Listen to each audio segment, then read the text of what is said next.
4 दिवस झाले गावी होते, पण या तुळशीचं पुढचं शेंड्यातनं सगळं वाळून गेलं होतं. अजून 10-12 दिवस राहिले असते ना तर मला वाटते ना पूर्ण तुळस वाळून तिचं ना काटेच तयार झाले असते.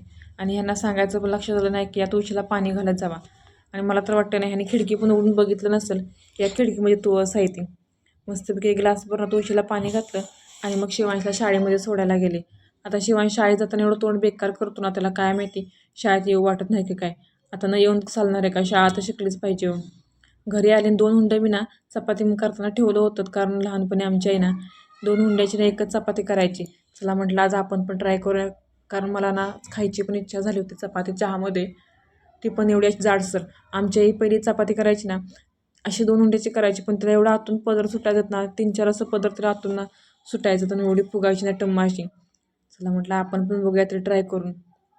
मस्तपैकी गोळा लाटून घेतला, त्याच्यावरती ना भरपूर सारं तेल लावलं आणि मग घडी अशी घालून घेतली. आता मला घडीची चपाती जमत नाही, तरी पण म्हटलं बघूया ही जमत्या का चपाती, कारण मी प्रत्येक वेळेस गोल गोळा करते त्याच्यामुळे तेल भरते आणि चपाती लाटून घेते. चांगल्या अशा पळपळ भरून मी चपाती लाटून घेतली होती. तव्यात बसत्या का नाही काय माहिती, पण टाकली थोडी बाहेर गेलीच होती. मग हाताने पलटून घेतली आणि मस्तपैकी ना तेल लावून दोन्ही साईडून ना खरपूस अशी भाजून घेतली होती. पण विचार केला होता तसंच झालं, ती चपाती तर अजिबात फुगलीच नाही हो. जाऊ द्या म्हटलं, प्रत्येक गोष्ट थोडी आईसारखी जमणार आहे. मस्तपैकी असा आलं टाकून चहा करून घेतला आणि आज संध्याच्या टाईमला इतकी मी खुश होते ना, कारण आमच्या ह्या 2 सुगरीने आज जेवण करत होत्या.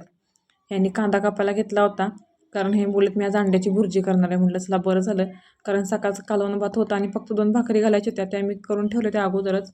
आणि हे म्हटलं मी आज भुर्जी करतो. म्हटलं बरं झालं. आता हे सगळं टाकून हलवायला आणि शिवाय सांगायला पप्पा हे टाक ते टाक. म्हटलं आपल्या सुगरीने आमच्या भारी येतो, कधी कधी करतात मदत, आणि माझा शिवांश तर ना मला प्रत्येक गोष्टीमध्ये मदत करतच असतो. चला म्हटलं यांना सगळं जमणार नाही, आपलं आपण पण थोडंफार मदत करावी. चटणी मिठांना मी टाकून दिलं आणि शिवांचं माझं काम चाललेलं, ते म्हणजे कुठं कोथिंबीर टाक, कांदा टाक, टॅमॅटो टाक, असं थोडी थोडी मदत माझं पिल्लू पण करत होतो. आणि हात कसं झाडतंय जणू काय लय मोठं काम केल्यासारखं. आणि मला सांगत होता हातानं मम्मी आमची भुर्जी खूपच छान होणार आहे. दिसायला तर खूपच छान दिसत होती आणि माझा किचन पण त्याने आज ना बऱ्यापैकी जरा खराब जास्त केला नव्हता. भुर्जी तर छान दिसत होती हो, पण तेल तिला इतकं साईडनं सुटलं होतं काय माहिती तर कशी लागत्या.